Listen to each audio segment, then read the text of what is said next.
Bonjour Benjamin Haddad. Bonjour. 1h30 d'échanges téléphoniques entre Donald Trump et Vladimir Poutine hier, au cœur de la discussion, évidemment, la fin de la guerre en Ukraine. Cet échange téléphonique, c'est une bonne nouvelle pour la France, pour l'Union européenne ? On s'y attendait. Je vous rappelle que le président Trump s'était aussi entretenu à Paris avec le président de la République et le président Zelensky en décembre. Et le président Zelensky lui-même, d'ailleurs, avait dit que l'Ukraine est ouverte à des négociations, elle souhaite des négociations. La question aujourd'hui qui se pose, c'est quand même la réalité du terrain.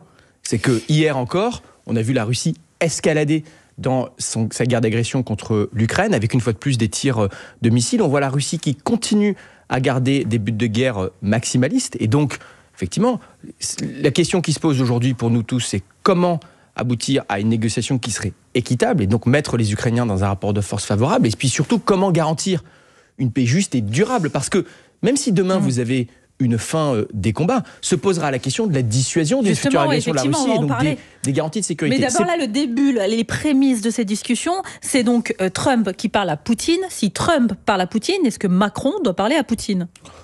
Vous savez qu'il l'avait fait et qu'il a jamais et ça fait longtemps qu'il lui parle pas. Il n'avait jamais exclu de le refaire au moment où ça pourrait être utile. Mais une fois de plus, la question c'est comment mettre les Ukrainiens dans cette configuration où on peut avoir après une stabilité du continent européen et du flanc est de l'Europe. C'est pour ça d'ailleurs que nous avions hier à Paris le ministre des Affaires étrangères ukrainien avec un certain nombre d'homologues européens autour du ministre des Affaires étrangères Jean-Noël Barrot, précisément pour discuter des conditions, parce que les Ukrainiens se battent toujours, reçoivent toujours des armes, d'ailleurs des États-Unis comme des Européens. Nous avons récemment finalisé au niveau européen un prêt financé sur les intérêts des avoirs gelés de la Russie, vous savez, de la Banque centrale de Russie, qui a été immobilisée en Europe pour financer justement des nouvelles livraisons d'armes. Donc on continue à soutenir les Ukrainiens, ils continuent à se battre. Évidemment, les conditions auxquelles ils sont prêts, eux, à cesser les combats seront absolument essentielles. Donc c'est de ça dont on discute. Sur la manière dont les choses se passent, est-ce que les ministres qui étaient hier à Paris étaient au courant de cette discussion entre Donald Trump et Vladimir Poutine avant ? Est-ce qu'ils avaient été mis au courant ? Mais on échange régulièrement avec nos homologues américains et une fois de plus, Donald Trump a dit, mais il avait même dit ouvertement, qu'il aurait des conversations avec le président russe. Il l'avait eu d'ailleurs à de nombreuses reprises. Parce que la question est de savoir lors du premier mandat. Dans quelle mesure nous sommes à la table pour discuter. Et Jean-Noël Barrot, si vous posez la question par exemple sur le ministre des Affaires étrangères, s'est entretenu longuement récemment avec Marco Rubio, son homologue, le secrétaire d'État américain. On avait J.D. Vance, le vice-président des États-Unis, qui était à Paris cette semaine pour le sommet IA, mais qui s'est aussi entretenu avec le président de la République. Et qui rencontre Zelensky demain, donc, on a ces échanges, mais une fois de plus, je veux dire, je vois bien que ces conversations téléphoniques font du bruit et on en parle, il y a du commentaire. Mais une fois de plus, ce qui compte, c'est quand même la réalité du terrain. Aujourd'hui, la réalité du terrain, c'est que la Russie ne cesse en rien son agression, que les Ukrainiens continuent de se défendre et de résister de façon héroïque, qu'ils continuent de recevoir des armes, je tiens à le dire, donc les combats n'ont pas cessé, que la Russie continue à avoir des buts de guerre maximalistes, parce qu'on continue à parler, par exemple, des néo-nazis à Kiev et de renverser le régime. Et c'est là que les Européens auront vraiment un rôle absolument central et primordial aussi dans le long terme. C'est précisément pour aider les Ukrainiens à assurer des garanties de sécurité, à assurer une dissuasion durable de l'agression russe, et puis à se reconstruire, Sauf que vous voyez bien que ce sont les Américains qui prennent la main, Benjamin Haddad. Une réunion importante a eu lieu hier à Bruxelles autour de l'OTAN et le nouveau secrétaire américain à la Défense y a jugé irréaliste d'envisager un retour de l'Ukraine à ses frontières d'avant 2014, qui incluait donc la Crimée. Comment réagit la France ? À un moment, une négociation, vous savez, ce sera des compromis, des concessions. Et le président Zelensky lui-même a dit à de nombreuses reprises qu'il était prêt à faire des compromis. Un échange de territoire. Nous, notre objectif, c'est de défendre nos intérêts de sécurité. Et donc, c'est de pouvoir avoir une Ukraine qui est en paix, qui est stable, qui est prospère à nos portes et qui peut se tourner résolument vers l'Europe. Parce que je tiens toujours à le rappeler, au-delà des questions territoriales, les Ukrainiens, depuis 2014, sur la place Maïdan, quand des centaines de jeunes, des dizaines de milliers de jeunes plutôt, brandissaient ce drapeau européen qui était pour eux le signe d'un meilleur avenir démocratique, la lutte contre la corruption, la liberté, ils se battent pour pouvoir se tourner vers l'Europe. Ils se battent pour pouvoir vivre en démocratie. Donc ce sera aussi ça, l'un des tests de long terme. C'est pour ça que j'insiste sur cette question des garanties de sécurité. C'est comment est-ce qu'à terme, les Ukrainiens à ce sujet-là, les garanties de sécurité, vous en parlez beaucoup depuis tout à l'heure. L'agence France-Presse hier cite un diplomate à l'OTAN où il y avait donc cette réunion selon laquelle ce diplomate dit que la France et le Royaume-Uni sont prêts à davantage de leadership, y compris avec l'envoi de troupes en Ukraine pour garantir un éventuel accord de paix. C'est un scénario aujourd'hui qui est envisagé. L'envoi de troupes en Ukraine, des soldats français en Ukraine pour garantir un éventuel accord de paix. Bon, faut pas mettre la charrue avant les bœufs, puisque là, la question, c'est qu'on a une négociation qui n'a même pas commencé. On a toujours des combats sur le terrain. Donc, comment est-ce qu'on arrive à créer les conditions d'une négociation équitable dans laquelle nos intérêts de sécurité sont respectés, les intérêts de sécurité des Ukrainiens, on peut assurer la stabilité. Mais après, à long terme, se posera la question, en effet, de garantir cette sécurité, de reconstruire, de soutenir militairement, toujours sur le long terme, les Ukrainiens, et nous-mêmes, je tiens à le dire, et nous-mêmes de continuer à augmenter nos moyens de défense. On le fait militairement, est-ce que ça veut dire qu'il faut à un moment envisager que des Français, des soldats français soient présents sur le sol ukrainien? On le fait au niveau national en augmentant nos budgets de défense. Vous savez, on a doublé le budget de défense français sous les 2 mandats d'Emmanuel Macron. On le fait au niveau européen aussi en augmentant nos coopérations industrielles. À un moment, effectivement, on doit se poser les questions de la défense de nos intérêts de sécurité et notre sécurité à long terme, parce que on comprend bien. Non, mais je le dis parce que l'objectif européen. Sauf que la raison. Je voulais vous dire pourquoi je le souligne en ces termes, parce que il y a parfois de plus en plus un décalage entre la réalité de notre débat national sur beaucoup de sujets, où on nous explique qu'on va augmenter les impôts, qu'on va travailler moins longtemps, et la réalité des choix auxquels on va être confronté face à cet environnement international qui devient de plus en plus dangereux et de plus en plus compétitif. Que ce soit continuer à augmenter nos budgets de défense, que ce soit de continuer à investir dans l'innovation, dans la compétitivité et la tech de notre continent. On a eu le sommet IA cette semaine précisément parce qu'on ne peut pas laisser les États-Unis et la Chine filer tout droit, tout seul et accélérer dans le domaine de la technologie et de l'intelligence artificielle. Parce qu'il faut qu'on soit capable de maîtriser aussi notre souveraineté technologique. Sinon, on va se retrouver dans des situations comme ce qui s'est passé récemment en Roumanie, où on voit des candidats populistes d'extrême droite soutenus massivement par la Russie sur TikTok, et une élection qui a été annulée parce qu'elle a été tronquée. J'y étais la semaine dernière. Je tiens vraiment à trouver tous ces enjeux, l'accélération de ce qu'on voit autour de nous, un président des États-Unis qui se met à menacer le Groenland, des troupes nord-coréennes sur le sol européen. Je crois qu'on ne réalise pas suffisamment à quel point notre monde est en train de changer. Nos compétiteurs comme nos alliés sont en train d'accélérer. Et à un moment, si on ne va pas être derrière, il faut qu'on ait un débat franc, ouvert sur les choix, les décisions et les contraintes budgétaires aussi que ça va représenter. Donc ça ne veut pas dire taxer les entreprises pour qu'elles filent aux États-Unis faire la tech des Américains. Là, il y a beaucoup de sujets en même temps. On va poser des questions très précises sur ce que les États-Unis ont fait hier, ce que Donald Trump fait. Est-ce qu'il est en train de s'aligner sur les positions de Vladimir Poutine ? Là, il y a une négociation. Donc, moi, vous savez, la semaine dernière, j'ai entendu Donald Trump dire « Je vais mettre la Russie sous plus de pression économique et je vais augmenter les sanctions ». Donc, à un moment, la question, c'est si la Russie n'est pas prête à faire des compromis et à se mettre à la table des négociations, effectivement, il faut continuer à mettre les Ukrainiens dans la position de force la plus favorable possible sur le terrain et continuer à accroître la pression économique. C'est ce qu'a dit le président Trump lui-même. Donc, moi, je ne vais pas commencer à surinterpréter, surspéculer sur une conversation téléphonique. Tout ce que je vous dis, c'est qu'à un moment, il ne peut pas y avoir de paix durable sans les Ukrainiens, puisque c'est aux Ukrainiens de décider quand ils veulent négocier, les types de concessions qu'ils veulent faire et quand ils veulent mettre fin au combat, puisque je vous rappelle qu'aujourd'hui, ils sont toujours en train de résister et de se battre sur le terrain. Il ne peut pas y avoir de paix durable sans les Européens, parce que les Européens auront un rôle à jouer qui sera clé dans le long terme pour l'Ukraine et la sécurité. Puisque demain, par exemple, vous-même, vous allez prendre la direction de Munich pour la conférence sur la sécurité. Et c'est justement en marge de ce sommet que Volodymyr Zelensky va rencontrer le vice-président américain J.D. Vance. C'est normal que cette rencontre ait lieu sans un Européen avec eux ? Mais on rencontre régulièrement les interlocuteurs ukrainiens. Je vous dis, le ministre des Affaires étrangères ukrainien si je vous écoute ce matin, c'est qu'en fait tout se passe en concertation avec les Européens. Pardon, c'est pas ce qu'on a comme impression en dehors de ce qui se passe là. Vous passez du temps à m'interroger sur des rencontres avec des Américains. Le ministre des Affaires étrangères ukrainien était hier à Paris. Mais les Ukrainiens eux-mêmes ne font pas partie des négociations avec les Américains avec le ministre des Affaires étrangères français et avec les ministres des Affaires étrangères européens. Et on échange régulièrement avec nos homologues américains comme avec nos homologues ukrainiens.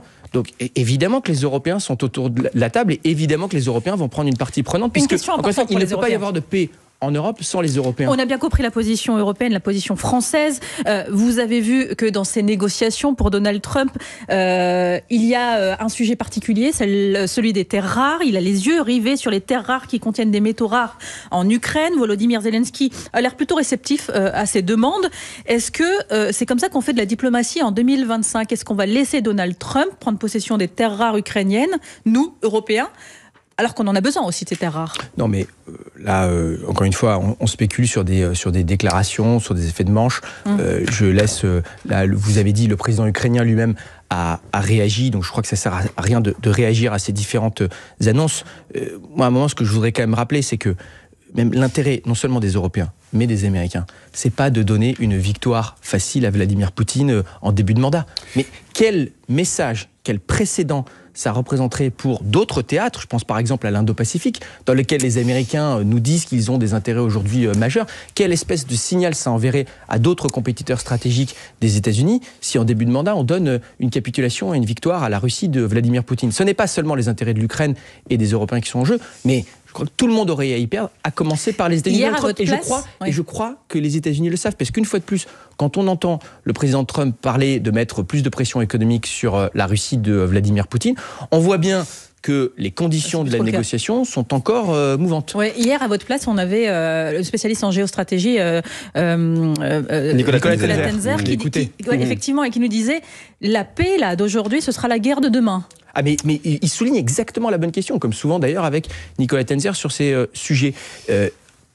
La paix, si c'est une trêve de quelques années pendant lesquelles la Russie se réarme et réattaque, c'est pas la paix, c'est une parenthèse. Et d'ailleurs, c'est ce qu'on a souvent fait sur le continent européen ces dernières années, je vous le rappelle.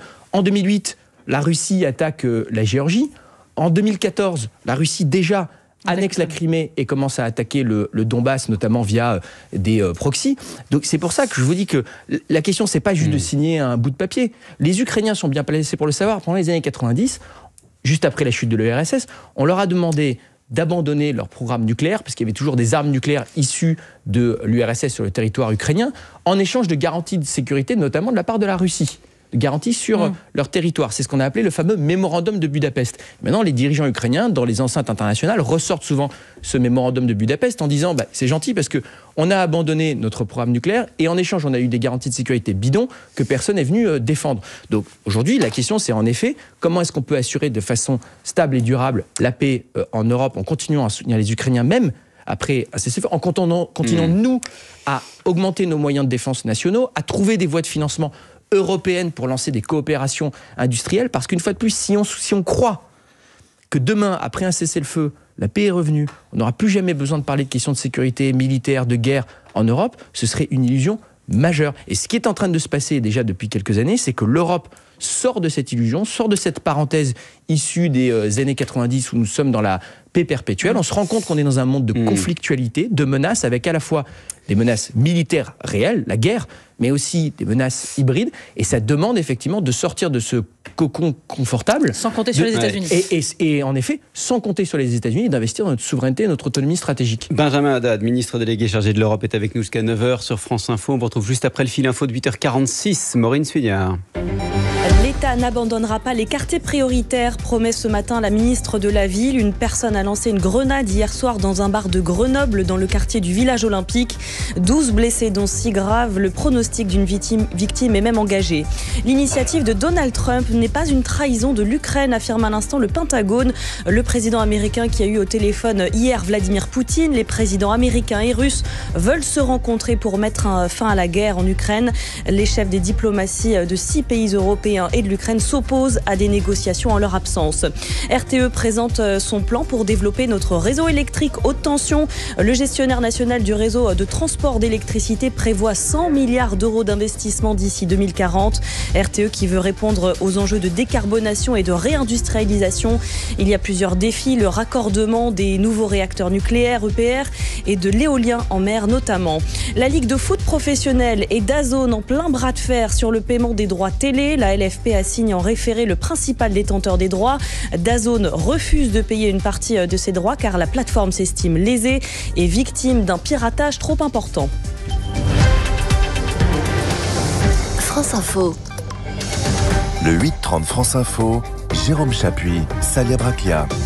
Et le ministre délégué en charge de l'Europe sur France Info, Benjamin Haddad, vous évoquiez tout à l'heure le sommet de l'IA qui s'est achevé mardi à Paris. Les États-Unis et le Royaume-Uni n'ont pas signé la déclaration finale de ce sommet sur l'intelligence artificielle. C'est un échec.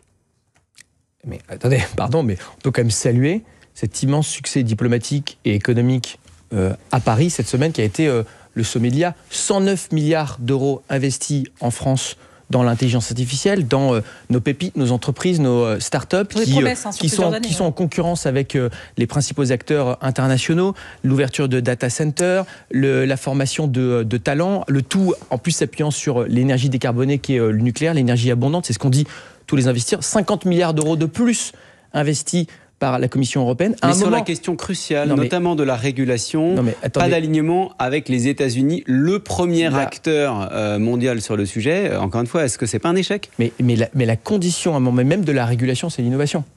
C'est-à-dire qu'on a, en Europe, ces dernières années, développé beaucoup de règles, comme l'EI Act, comme le Digital Services Act, pour lutter contre la manipulation des algorithmes, pour protéger les données, pour lutter contre la haine en ligne, la désinformation, les ingérences. Et c'est ce qui fait que les entreprises américaines ou autres, chinoises, qui veulent pouvoir investir en Europe, doivent respecter nos règles. Obstacle à l'innovation. Mais la condition de la souveraineté, c'est quand même l'innovation et la compétitivité. Si à un moment, on laisse les autres, les Américains ou les Chinois, créer les technologies de demain dans l'intelligence artificielle, dans le quantique, comme on a raté le tournant des plateformes de réseaux sociaux et du numérique, mais là, on perdra en souveraineté. Les autres accélèrent, donc il faut que nous-mêmes, on accélère. Et moi, je suis assez content de voir qu'on a réussi à relancer aussi une forme d'optimisme sur la tech, de dire que l'intelligence artificielle, c'est aussi une révolution et une chance pour les transports et la mobilité, pour la santé, pour l'éducation, pour le travail, que ça peut libérer de beaucoup de tâches et recréer du lien humain, justement, dans beaucoup de métiers où on a été sous le poids de l'administratif ou des normes. Donc c'est une opportunité extraordinaire pour notre pays et pour notre continent, mais c'est aussi un enjeu de souveraineté et même de sécurité nationale. Mais vous entendez aussi ceux qui disent attention, arrêtez avec votre enthousiasme excessif. L'IA, c'est aussi des suppressions de postes. Jean-Luc Mélenchon, par exemple, accuse Emmanuel Macron de transformer la France en colonie numérique en déroulant le tapis rouge aux Américains et aux géants de la tech. Il met l'accent sur la nécessité d'une gouvernance internationale par l'ONU sur l'IA. Mais attendez, la colonie numérique, c'est précisément ce qui se passera si on n'investit pas. C'est précisément ce qui se passera si nos talents, nos startups ne parviennent pas... Parce qu'on va subir, c'est ça ? Exactement. Ne parviennent pas à se développer, à exporter en Europe, à se financer en Europe et partent aux États-Unis. Aujourd'hui, 300 milliards d'euros d'investissement européens partent aux États-Unis parce qu'il n'y a pas la profondeur de marché. Si on fait l'union des marchés de capitaux, si on harmonise un certain nombre de règles, de normes bancaires au niveau européen, eh bien, on donnera les moyens à tous nos talents, parce qu'on les a, les mathématiciens, les chercheurs, les startups, on a, quand vous voyez le succès de Mistral, la question c'est effectivement, est-ce qu'après, on peut les soutenir en leur simplifiant la vie et en leur donnant les moyens de se financer, en faisant confiance à nos entrepreneurs, de pouvoir être dans la concurrence internationale et jouer des coudes avec les OpenAI et les DeepSeek. Ce qu'a montré l'irruption de DeepSeek, c'est très intéressant, c'est que fondamentalement, avec exactement l'application chinoise, c'est que avec des applications moins énergivores, en data center notamment, et avec moins d'investissement de départ, a priori, en tout cas c'est les informations dont on dispose, on peut même dépasser les Américains. Donc rien n'est joué. On aime bien le fatalisme et le pessimisme en France et en Europe, mais on voit au contraire que cette course internationale elle reste ouverte, mais effectivement il y a urgence, les autres accélèrent. Nous ne soyons pas une fois de plus derrière en mettant des contraintes supplémentaires et en ayant un débat qui, une fois de plus, je le répète, est parfois un peu déconnecté de la réalité du monde, où on dit on va travailler moins longtemps, on va revenir sur la réforme de la retraite, on va taxer les grandes entreprises, mais fondamentalement ce qui va se passer, c'est qu'on va entraver là nos acteurs, on va se tirer une balle dans le pied dans la concurrence internationale et on va avoir des entrepreneurs qui vont soit pas réussir à être à hauteur de la concurrence ou partir à l'étranger. C'est vraiment là, quand on parle de colonie numérique, la condition, c'est de soutenir l'innovation. Le fait que les GAFAM soient aujourd'hui au cœur du pouvoir à Washington, que les géants du numérique exercent aujourd'hui le pouvoir, certains en quelque sorte faisant quasiment allégeance, d'autres comme Elon Musk étant quasiment en charge d'un ministère et de coupes budgétaires avec une place vraiment au cœur de l'écosystème politique. Est-ce que ça fausse pas complètement la concurrence avec l'Europe ? Mais c'est pour ça que en Europe, on s'est doté de règles. Je vous parlais tout à l'heure du DSA, le Digital Services Act. C'est cet ensemble de règles qui dit de façon très claire que les plateformes numériques ont une responsabilité de modérer leur contenu pour lutter contre la haine en ligne, antisémitisme, racisme, contre la désinformation, les ingérences ou la manipulation des algorithmes. On a des enquêtes en cours sur X ou sur TikTok, par exemple. Et moi, j'ai échangé à plusieurs reprises. Elle est encore à Paris cette semaine avec la commissaire européenne Henna Virkkunen, qui s'occupe de ces questions de souveraineté technologique, pour lui dire qu'on devait accélérer ces enquêtes, activer le DSA, le cas échéant, et les sanctions contre ce type de plateforme qui ne respecte pas sur de le règles. cas d'Elon Musk, on peut être au cœur de la machine politique à Washington, on peut être le patron d'un réseau social qui opère et qui a une influence très forte en Europe. Ça pose aucun problème, il n'y a pas de conflit d'intérêts du point de vue des règles européennes. Ah ben bien sûr que si, mais c'est ce que je vous dis. C'est pour ça qu'on a des règles et qu'on a des enquêtes en cours et qu'effectivement, il faut pouvoir les accélérer et le cas échéant, pouvoir activer des sanctions. Encore une fois, vous savez, pour investir aux États-Unis, il y a des règles, pour investir en Europe aussi, il y a des règles. Il y a ces règles, mais ça doit, une fois de plus, créer un sentiment d'urgence dans l'innovation, dans le soutien à la tech européenne. D'où, une fois de plus, l'important, c'est le succès de ce sommet sur l'intelligence artificielle qui doit créer une nouvelle dynamique pour la compétitivité et l'innovation et pour investir massivement dans la technologie, dans la décarbonation de notre continent, dans la défense, on en parlait tout à l'heure. Le rapport Draghi dit que c'est 800 milliards d'euros d'investissement public comme privé qu'on doit pouvoir libérer par an en Europe pour pouvoir rattraper la concurrence internationale, notamment la concurrence américaine. Depuis 30 ans, les Américains ont généré 2 fois plus de PIB par habitant que l'Europe. Alors, soit on s'autoflagelle et on tombe dans le fatalisme, soit on se réveille, et je crois qu'on est en train d'assister à un sursaut européen qui est largement aussi d'ailleurs impulsé par la France, qu'on voit dans à la fois ce sommet IA, mais aussi dans les annonces qui ont été faites par la Commission européenne. Oui, parce qu'il y a d'autres sujets qui peuvent être inquiétants pour les Européens. Benjamin Haddad, il l'avait prévenu, il le fait. Donald Trump a bien décidé d'augmenter les droits de douane pour l'acier et l'aluminium pour le moment. C'est 25% pour tous les pays, il a prévenu, à partir du 12 mars, donc pour les pays européens. Ça y est, c'est le début de la guerre commerciale ? Cette guerre commerciale, elle est dans l'intérêt de personne. Le protectionnisme, c'est ni dans l'intérêt des États-Unis, ni de l'Europe. C'est pas le point de vue de Donald Trump. Manifestement, il considère que c'est l'intérêt des États-Unis. Maintenant, la meilleure façon de faire entendre ce message à nos partenaires commerciaux américains, c'est précisément de montrer que nous avons aussi les moyens de nous défendre, de se faire respecter et de répondre de la même façon. En l'état, sur la question des tarifs sur l'acier et l'aluminium, vous savez, c'était un accord qui avait été trouvé en 2019 à l'époque avec le président de la Commission européenne, Jean-Claude Juncker, qui devait arriver à terme, potentiellement renouvelé, en mars. Le président américain nous annonce qu'il ne le renouvellera pas. Mais je vous rappelle qu'à l'époque, si on avait trouvé cet accord, c'est parce que la Commission européenne, on l'avait bien sûr soutenu, avait annoncé des droits de douane en réponse sur un certain nombre de produits américains. C'est ce qu'on va faire. À même hauteur. Mais automatiquement.